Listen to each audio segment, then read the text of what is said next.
Most retirement videos focus on the big milestone ages. You hear about 62 because that is when you can first claim checks. You hear about 65 because of Medicare. You hear about 67 for full retirement or 70 for the maximum payout. But there is one year that almost nobody talks about, and it is arguably the most critical year of the entire process: age 61. At 61, you are close enough to retirement for the numbers to finally be real, but you are still early enough to actually change the outcome. This is the year where the biggest mistakes are still fixable. The mistake you make at 61 may not show up until you are 66, 70, or even 73, but by then, the damage is done. The last point we will cover today is the one that can quietly change how much freedom you have for the rest of your life.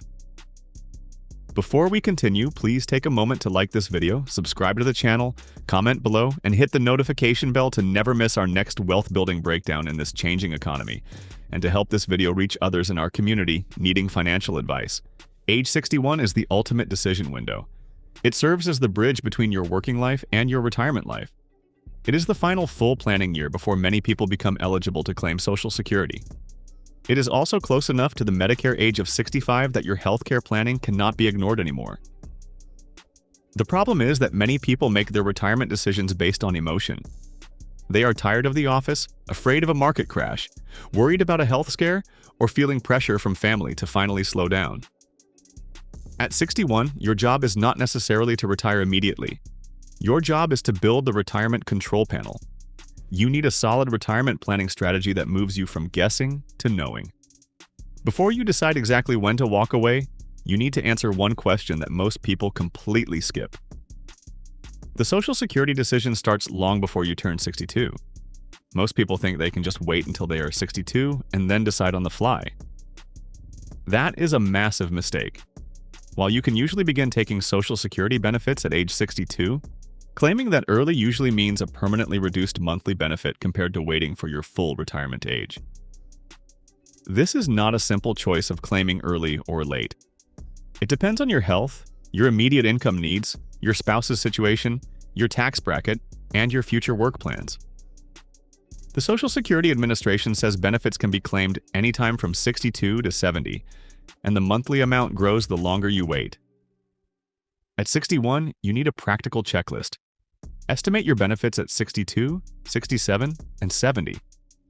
Decide if claiming early is a financial necessity or just an emotional reaction to being tired of work. Consider how a spouse may be affected if you pass away early.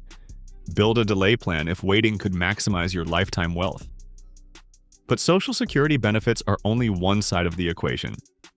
The bigger surprise for many 61-year-olds is the healthcare gap. This gap can break even the best-laid plans. Medicare is generally for people age 65 or older. If you choose to retire at 61, 62, or 63, you need a bridge to get you to 65. Healthcare costs can turn a comfortable retirement into a decade of stress if they are not planned for in advance. You have to ask yourself, how will I stay insured before 65?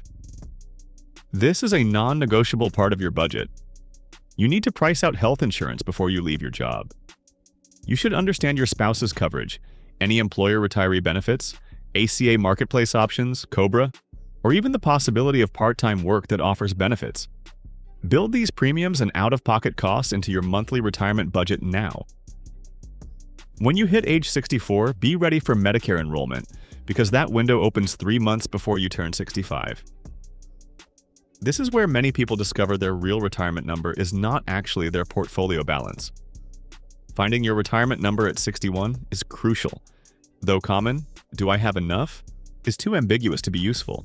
"How much income do I need every month, and where will it come from?" is preferable. You must categorize your revenue to achieve financial freedom. Social Security and pensions guarantee income. You take 401k or IRA withdrawals. Cash is saved for emergencies.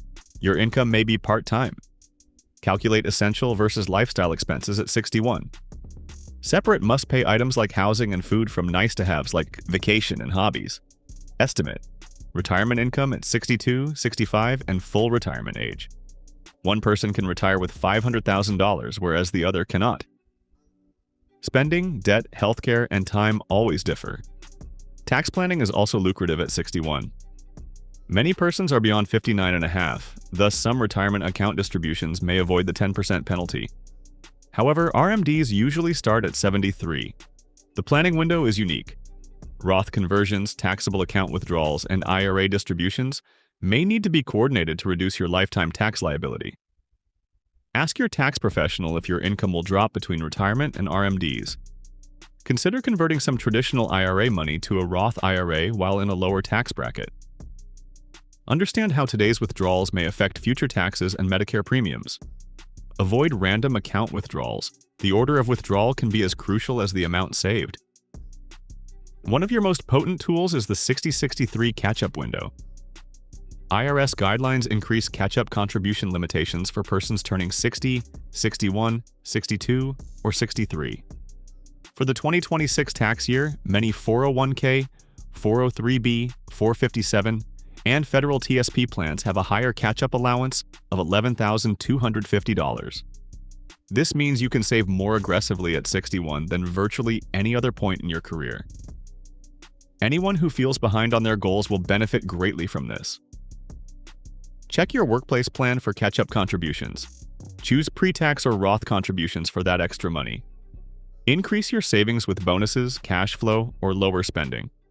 Make sure you don't over-contribute and run out of money for emergencies. This may be the last year your paycheck can dramatically change your retirement. Start stress testing your portfolio before you need it. Your portfolio should not be managed like a 35-year-old unless your plan supports that risk at 61. The biggest risk is retiring before a large market slump and having to sell your investments. This is sequence of returns risk. At the start of withdrawals, poor market years hurt more. Review your stock, bond, and cash portfolio. Aim for 1 to 3 years of safer spending money in liquid accounts, depending on your risk tolerance. Choose an account for your first year of retirement to avoid guessing. Rebalance before market dips and emotions take over. This does not mean you should avoid equities. Just quit believing you have endless time to recover from a crash. Decide what work looks like after 61. Retirement does not mean going from 40 hours a week to nothing overnight. Many people benefit from gliding paths. This could mean working part-time, consulting, completing seasonal tasks, or finding a lower-stress career that pays the expenses without the worries. Even a little labor beyond 61 can dramatically reduce portfolio withdrawals. You can delay Social Security, keep your benefits, and have a daily routine. Ask yourself, could I work 2 more years if the job changed? Your employer may provide remote work or less hours. Make a tiny side income before quitting your job. Assess your retirement lifestyle before committing. Some people are tired with their current job, not work itself. Fix major financial leaks before retiring. Small leaks become huge holes at 61 because you have less time to recuperate. Consider the subtle threats to your future. First, eliminate high-interest loans. Monthly expenses like car payments and large home bills can also drain cash flow. Also consider adult child dependency. It may be time to set limits on financially supporting grown children. Beware lifestyle creep and unused subscriptions that pile up. Poor insurance preparation is another surprise leak. Before quitting your career, pay off debt, evaluate if your house matches your long-term strategy, and cut fixed expenses. The expense you no longer pay is the easiest retirement income. A checklist is needed when you finish your 61st year. Get official Social Security figures for multiple ages first. Second, create a pre-Medicare healthcare bridge plan. Calculate your monthly retirement spending.